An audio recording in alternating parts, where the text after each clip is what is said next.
Friends, விரல்நுனியில் இன்றைக்கி என்ன பார்க்க போகிறோம் அப்படின்னா, திருச்சி ட்ரிப் பிளான் பண்ணால் எங்கெங்கெல்லாம் போகலாம், என்னென்ன பிளேஸ்லாம் இருக்குது, அந்தந்த பிளேஸில் என்னென்ன டைமிங்கில் போய் பார்க்கலாம் அப்படிங்கிறத ஃபுல் டீட்டெயிலாக இந்த வீடியோவில் பார்க்கலாம். அது ரீசெண்டாக திருச்சியில் ஓப்பன் ஆன பேட்ஸ் பார்க் பற்றி ஃபுல் டீட்டெயிலாக என்னென்ன டைமிங், என்னென்ன ப்ரைஸ் டீட்டெயில், அந்த ப்ரைஸ் இதுக்கு ஒர்த்தா அப்படிங்கிறத ஃபுல் டீட்டெயிலாக இந்த வீடியோவில் பார்க்கலாம். வாங்க வீடியோக்குள்ளே போகலாம். எல்லோரும் சொன்ன மாதிரி திருச்சி பேட்ஸ் பார்க் போயிட்டோம். அங்கே என்னென்னலாம் இருந்துச்சு, 200 என்ட்ரி ஃபீஸ் போட்டிருக்காங்களே, இதெல்லாமே நமக்கு கொடுக்குற அமௌண்ட்டுக்கு ஒர்த்தா, கிட்ஸுக்கு என்ன ப்ரைஸ், இந்த மாதிரி நிறைய டவுட்ஸ் உங்களுக்கு இருக்கும். இந்த வீடியோவில் அதெல்லாம் பற்றி ஃபுல் டீட்டெயிலாக சொல்லியிருக்கேன். ஃபுல் வீடியோ ஸ்கிப் பண்ணாமல் பாருங்கள், உங்களுக்கு கண்டிப்பாக யூஸ்ஃபுல்லாக இருக்கும். எந்த ஊரில் இருந்தாலும் ட்ரெயின் மூலமாகவோ அல்லது பஸ் மூலமாகவோ இல்லை கார்லேயோ நீங்கள் திருச்சி பிளான் பண்ணிங்க அப்படின்னா ஃபஸ்ட்டு பார்க்கக்கூடிய ஏரியா சமயபுரம் தான். சமயபுரம் மாரியம்மனை போய் தரிசனம் பண்ணிட்டு வந்துட்டீங்க அப்படின்னா அடுத்து எல்லாமே ஃபடகடன் பண்ணிடலாம். ஸ்ரீரங்கமும் சமயபுரம் மட்டும்தான் கொஞ்சம் டைம் அதிகமாக எடுக்கும். ஏன் அப்படின்னா அங்கே கூட்டம் எப்போதுமே இருக்கும். அதில் சம்மர் ஹாலிடே ஸ்டார்ட் ஆனதுலேருந்தே நார்மலாகவே கொஞ்சம் கூட்டம் இருக்க தான் செய்யும். அப்படிங்கிற சமயபுரத்தில் 100 ருபீஸ் ஸ்பெஷல் தரிசனம் அப்படின்னா கொஞ்சம் சீக்கிரமாக போய் சாமி கும்பிட்டுட்டு வந்துடலாம். அதுவும் இல்லாமல் வெள்ளி செவ்வாய் கொஞ்சம் அதிகமாகவே கூட்டம் இருக்கும். அதை பிளான் பண்ணி நீங்கள் சமயபுரம் பிளான் பண்ணுங்கள். பேட்ஸ் பார்க்கை பொறுத்தவரை ஒரு ஆளுக்கு 200 ருபீஸ். இதே இது கிட்ஸாக இருந்தாங்க அப்படின்னா 150 ருபீஸு. பேட்ஸ் பார்க்கில் என்னெல்லாம் கொண்டு போகணும், கொண்டு போகக்கூடாதுன்னு சொல்லி ஒரு லிஸ்ட்டே போட்டிருக்காங்க. அதெல்லாம் நம்ம ரீட் பண்ணி தெரிஞ்சுக்கணுன்னா ஒரு 4000. இதுக்கு என்னென்ன அப்படின்னா, எந்த வெளியில் உள்ள ஃபுட்டும் அங்கே உள்ள அலௌட் கிடையாது. அதே மாதிரி நீங்கள் ஃபோட்டோஸ் எடுக்கணுன்னா கேமராவுக்கு தனியாக டிக்கெட் வாங்கணும். இதுதான் மெயினாக உள்ள ரூல்ஸு. அங்கே இருக்க பேட்ஸுக்கெலாம் நம்ம ஃபீட் பண்ண முடியும் நம்ம கையாலேயே. அந்த ஃபீட் பண்ணுறதுக்கு ஆனால் ஃபுட்ஸ் அவங்களே கொடுத்துட்றாங்க. அதனால் வெளியிலேருந்து எந்த ஃபுட்டும் நம்ம கொண்டு போனாலும் அங்கே உள்ள அலௌட் கிடையாது. நம்ம பேக்கை அங்கே டோக்கன் கொடுத்து அங்கே ஸ்டோர் பண்ணி நம்ம டோக்கன் கையில் நமக்கு தந்துடுவாங்க. நம்ம ஃபுல்லாக சுற்றி பார்த்து முடிச்சுட்டு வெளியில் வரையில் அதை நம்ம வாங்கிக்கலாம். இங்கே பேட்ஸ் மட்டும்தான் இருக்கா அப்படின்னா இல்லைங்க, நிறைய வித்தியாசமான அனிமல்ஸும் இங்கே இருக்குது. என்ட்ரி பண்ணி உள்ளே வரும்போதே ஃபஸ்ட்டு கீரை கொடுப்பாங்க. அது எதுக்கு அப்படின்னா நெருப்பு கோழிக்கு நம்ம கையால் நம்ம ஃபீட் பண்ண முடியும். அதுக்கப்புறம் அங்கேருந்து லெஃப்ட் சைடு அப்படி வந்தீங்கன்னா உங்களுக்கு 2 சைடாக பிரியும். ஒரு சைடு புறா, இன்னொரு சைடு கோழி எல்லாமே வித்தியாசமாக இருக்கும். இது நாள் வரைக்கும் நீங்கள் பார்த்துருக்காத எல்லா விதமான கோழிகளையும் நீங்கள் அங்கே பார்க்கலாம்.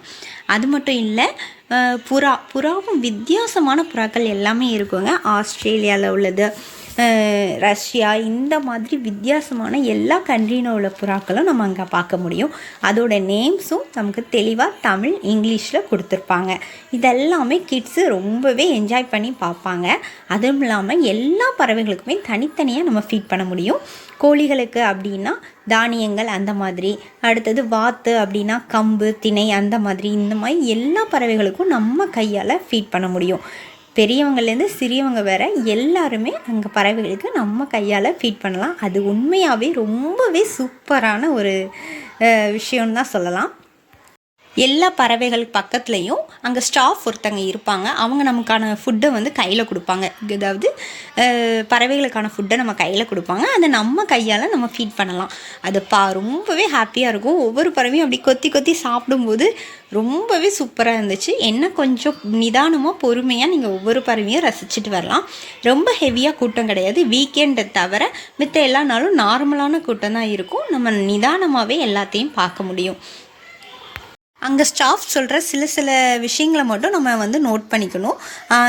அதிகமாக சின்ன கிட்ஸுக்கு நமக்கு தெரியாது. கொஞ்சம் ஆர்வமாக அதிகமாக அந்த பறவைகளை பிடிக்க வைக்க செய்வாங்க. அது மட்டும் கூடாதுன்னு சொல்லியிருப்பாங்க. அதை மட்டும் நீங்கள் நோட் பண்ணிக்கணும். மற்றபடி இந்த ஒரு ரெஸ்ட்ரிக்ஷன் இவ்வளோ நேரம் தான் இதை பார்க்கணும் அப்படிங்கிற மாதிரி எதுவுமே கிடையாது. சூப்பராகவே எல்லாத்தையும் பார்க்கலாம். ஆனால் மார்னிங் டைம் போனீங்கன்னா பறவைகள் எல்லாமே நல்ல சுறுசுறுப்பாக இருக்கும். நீங்கள் ரொம்ப ஈவினிங் போயாச்சு அப்படின்னா எல்லா பறவையும் ஆல்ரெடி ஃபீட் பண்ணி நல்லா சாப்பிட்டு இருக்கும். அப்போது நம்ம கொடுக்குற சாப்பாடை சாப்பிட கொஞ்சம் டைம் எடுத்துக்கிடும். அதுவும் இல்லாமல் வெயில் டைம் அந்த ஒரு 11 o'clock 12 o'clockலேருந்து ஒரு 3 o'clock வரை எல்லாமே ரொம்ப டயர்டாக. ஏன்னா இப்போ வெயில் அவ்வளோ ஹெவியாக இருக்குது. அதனால் எல்லா பறவையும் அமைதியாக படுத்துருக்கும். அப்போ அது என்ஜாய் பண்ணுறதை நம்மளால் பார்க்க முடியாது. எல்லா நாட்டில் உள்ள புறாக்களும் இதில் இருந்துச்சு. ஒவ்வொரு புறாக்களும் நம்ம பார்க்கும்போது ரொம்பவே சூப்பராக இருந்தது. ஒரு புறா மணிப்புறா நம்ம வந்து கேள்விப்பட்டிருப்போம். ஆனால் இது நாள் வரைக்கும் சில பேர் பார்த்துருப்போம், சில பேர் பார்த்துருக்க மாட்டோம். எல்லா நாட்டில் இருந்தும், அதாவது ஆஸ்திரேலியா, ஆசியா, எல்லா இதுலேயும் எந்தெந்த ஊர்லேருந்து உள்ள பறவைங்கிறதையும் தெளிவாக அங்கே வந்து ப்ளூ கலர் போர்டில் பிரிண்ட் பண்ணியிருப்பாங்க. அதை வந்து நம்ம பார்த்து பறித்து தெரிஞ்சுக்கலாம். இது ரொம்பவே சூப்பரான ஒரு இடம் தான் நான் சொல்லுவேன். அதுக்கப்புறம் பார்த்திங்கன்னா முயல், எலி இதெல்லாமே தனியாக ஒரு ஓப்பன் கிரவுண்ட் மாதிரி கொடுத்துருக்காங்க. அதில் அங்கேயும் போய் நம்ம முயல்களுக்கும் சாப்பாடு கொடுக்கலாம். முயல்களுக்கும் எலிகளுக்கும் மட்டும் கிட்ஸ் மட்டும்தான் உள்ளே ஃபீட் பண்ண அலோவ் பண்ணுவாங்க. அதுக்கப்புறம் அங்கேருந்து நீங்கள் போனீங்க அப்படின்னா ஒரு ஃபுல் ஏர் கண்டிஷனல் ரூமில் ஃபிஷ் டேங்க் எல்லாமே தனித்தனியாக வச்சு சூப்பரான அதாவது கடலுக்குள்ளே எந்த மாதிரி இருக்குமோ அதே செட்டப்பில் ரொம்பவே யூனிக்காக பண்ணியிருக்காங்க. அதாவது சிங்கிளாக ஒரே ஒரு ஃபிஷ் டேங்க் மட்டும் இல்லாமல் இண்டிவிஜுவலாக ஒவ்வொரு விதமான ஃபிஷ்ஷஸும் தனித்தனியாக பிரித்து ரொம்பவே சூப்பராக வந்து அங்கே இருந்துச்சு. நம்ம பார்க்க ரொம்பவே நல்லா இருந்தது. ஒவ்வொரு ஃபிஷ்ஷும் நம்ம ரொம்ப பக்கத்தில் பார்க்க முடியும்.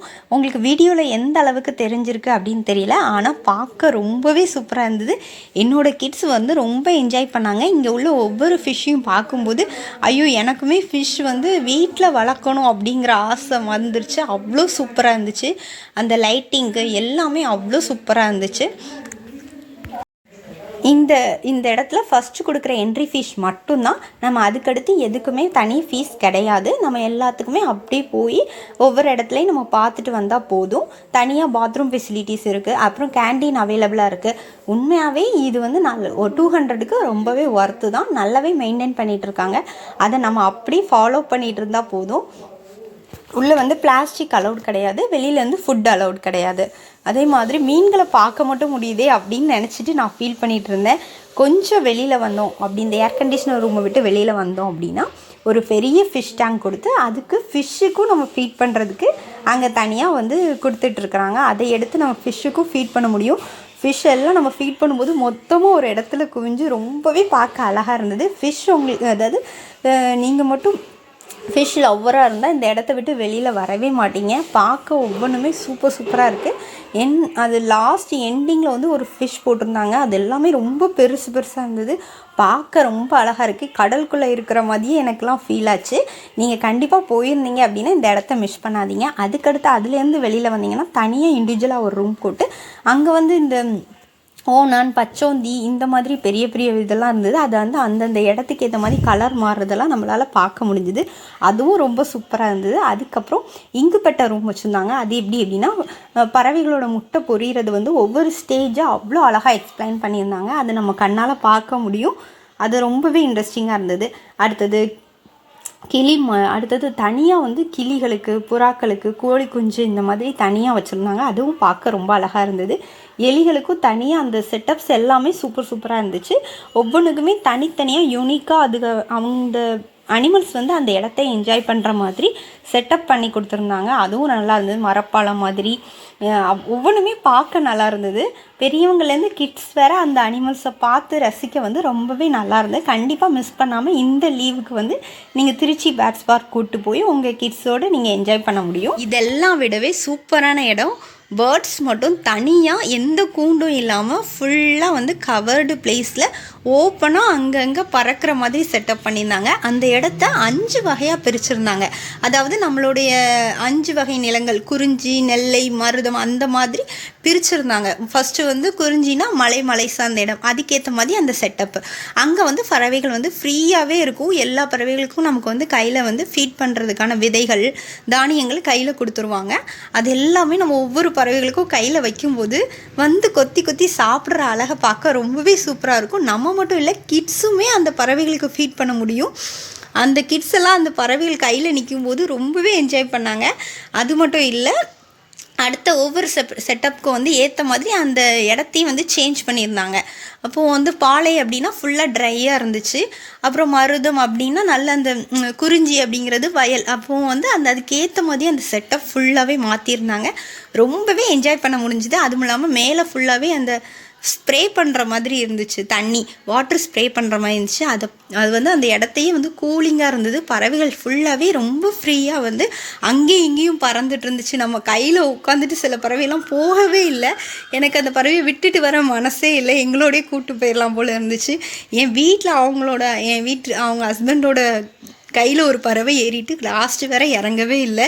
ரொம்ப நேரம் அந்த பறவை எங்கள் கூடவே ட்ராவல் பண்ணிச்சு. ரொம்பவே என்ஜாய் பண்ணாங்க. என் பொண்ணுலாம் அந்த பறவையை கையில் கொடுமான்னு சொல்லி கேட்டுக்கிட்டே இருந்தா. அவ்வளோ சூப்பராக இருந்துச்சு. கண்டிப்பாக இது வந்து கிட்ஸுக்கும் பெரியவங்களுக்கும் எல்லாருக்குமே ஏற்ற இடம். நீங்கள் கொடுக்குற 200 கண்டிப்பாக ஒர்த்து. மிஸ் பண்ணாமல் போய் பாருங்கள், நல்லா என்ஜாய் பண்ணுங்கள். இந்த பறவை கூண்டுக்குள்ளே போகையில் மட்டும் சில ரூல்ஸ் இருக்குது. எந்த திங்ஸும் நம்ம எடுத்துகிட்டு போகக்கூடாது.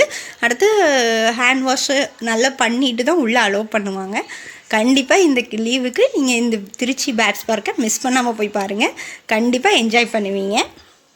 பேட்ஸ் பார்க் பற்றி ஃபுல் டீட்டெயிலாக நான் இந்த வீடியோவில் சொல்லிட்டேன்னு நினைக்கிறேன். உங்களுக்கு வேறு ஏதாவது டவுட்ஸ் இருந்தால் கீழே கமெண்டில் டைப் பண்ணுங்கள். என்ன டவுட்ஸ்னாலும் நான் ரீப்ளை பண்ணுவேன். இந்த பேர்ட்ஸ் வந்து பாருங்கள் எவ்வளோ ஜாலியாக முதுகுலேருந்து எந்திக்கவே இல்லை. அவங்க கையில் இருந்துட்டு ரொம்ப நேரம் எல்லோரும் சுற்றி ட்ரை பண்ணாங்க, வரவே இல்லை. குட்டி கிளியிலேருந்து பெரிய கிளி ஃபீட் பண்ணையில் எனக்கு கொஞ்சம் பயமாகவே இருந்துச்சு. அது கொஞ்சம் அதிகமான விதைகளை ஒன்று போல் எடுத்தது, ரொம்ப சூப்பராக இருந்துச்சு. அதுக்கப்புறம் திருச்சி வந்து எங்கள் பேட்ஸ் பார்க் வந்து உண்மையாகவே ஒர்த்து. ஏன்னா நம்ம பறவைகளை இவ்வளோ கிட்டே நம்ம பார்க்கவே முடியாது. இந்த இடத்துல இந்த மாதிரி பண்ணியிருக்கிறது எங்களுக்கு ஹாப்பியாக இருந்துச்சு. நீங்கள் போயிருக்கீங்களா, உங்களோட எக்ஸ்பீரியன்ஸ் எப்படி இருந்துச்சுன்னு சொல்லிட்டு கீழே கமெண்ட் பண்ணுங்கள். இதே மாதிரி வேறு எந்த பிளேஸ்லாம் இருக்குது அப்படிங்கிறதையும் கீழே கமெண்ட் பண்ணுங்கள். அதுக்கப்புறம் நாங்கள் போன இடம் வந்து ஸ்ரீரங்கம். திருச்சி போனாலே மலைக்கோட்டை, ஸ்ரீரங்கம் கண்டிப்பாக எல்லாருமே போய் பார்க்கக்கூடிய இடங்கள் தான். ஸ்ரீரங்கமும் ரொம்ப சூப்பராக, அதை ஸ்ரீரங்கம் வந்து சில டைமிங்கில் தான் ஓப்பன் பண்ணுறாங்க. மார்னிங் சொன்னிங்கன்னா 6 to 7, அடுத்தது வந்து 10 o'clock அடுத்து தான் ஸ்டார்ட் பண்ணுறாங்க. அடுத்து 10 to 12, அதுக்கப்புறம் கூட கொஞ்சம் பிரேக் விட்டுட்டு 4 to 6 அந்த மாதிரி ஆயிடுது. அதனால டைமிங் கண்டிப்பாக பார்த்துட்டு நீங்கள் பிளான் போடுங்க. இல்லை அப்படின்னா உங்களுக்கு டைம் கொஞ்சம் வேஸ்ட்டாக போயிடும். பேட்ஸ் பார்க் வந்து நான் சொன்ன டைமிங்கில் போய் பார்த்தீங்கன்னா க்ரௌடு அதிகமாக இருக்காது. அடுத்து பறவைகளுக்கும் நீங்கள் ஃபீட் பண்ண முடியும். பறவைகளும் அந்த கிளைமேட்டில் வந்து என்ஜாய் பண்ணிகிட்ருக்கோம். ரொம்ப ஹெவியாக வெயில் இருக்கிற நேரம் போனீங்க அப்படின்னா எல்லா பறவையும் வந்து நிழலில் வந்து ஒதுங்கி உட்காந்துருவோம், தவிர பறக்காது ஃப்ரீயாக. அதனால நீங்கள் அந்த என்ஜாய்மெண்ட்டை வந்து மிஸ் பண்ண வேண்டியதாக இருக்கும். டைமிங் மட்டும் கரெக்டாக நோட் பண்ணிவிட்டு நீங்கள் திருச்சி பிளான் பண்ணிங்கன்னா சூப்பரான என்ஜாய் பண்ணக்கூடிய பிளேஸ் தான் திருச்சி. நாங்கள் என்ஜாய் பண்ணோம். நீங்கள் இதுக்கு முன்னாடி போயிருக்கீங்களா அப்படிங்கிறதையும் கீழே கமெண்ட் பண்ணுங்கள். லாஸ்ட்டாக ஃபைனலாக வந்து இன்டோர் கேம் வந்து நிறைய வச்சுருந்தாங்க. இன்டோர் கேம் எல்லாத்துக்குமே தனியாக பே பண்ணுற மாதிரி இருக்கும். அது நமக்கு தேவைன்னா எந்த அளவுக்கு வேணுமோ, எந்தெந்த கேம் வேணுமோ அதுக்கேற்ற மாதிரி ரீசார்ஜ் பண்ணிவிட்டு நம்ம இது பண்ணலாம். உள்ளே வந்து ஒரு 3D தேட்டரும் இருக்குது. நீங்கள் அதையும் போய் பார்த்து என்ஜாய் பண்ணலாம். லாஸ்ட்டாக வந்து நாங்கள் மலைக்கோட்டை போய் பிள்ளையாரை தரிசனம் பண்ணோம்.